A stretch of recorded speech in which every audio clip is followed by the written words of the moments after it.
അങ്ങനെ നമ്മൾ കയറി വന്നപ്പോൾ അവൾ പഠിച്ചുകൊണ്ടിരിക്കുമായിരുന്നു അനിയത്തി.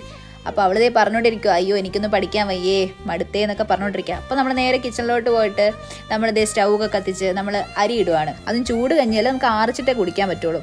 ചൂട് കഞ്ഞി കുടിക്കാൻ പറ്റില്ല ചിക്കൻ ബോക്സ് ആയതുകൊണ്ട്. അപ്പോൾ അവൾക്ക് ചെറിയൊരു എൻ്റർടൈൻമെൻറ്റ് വേണ്ടിയിട്ട് അവൾ വന്നിട്ട് തേങ്ങയൊക്കെ ചെറിയ തരുന്നുണ്ട്.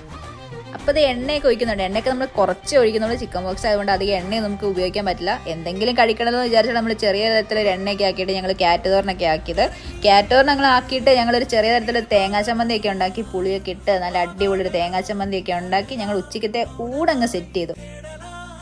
അങ്ങനെ ഉച്ചയ്ക്കത്തെ ഊണും ഉറക്കമൊക്കെ സെറ്റ് ചെയ്ത് കഴിഞ്ഞ് വന്നപ്പോഴത്തേക്കും ഒരു ആപ്പിൾ ഓറഞ്ച് കയ്യിലുണ്ടായിരുന്നു.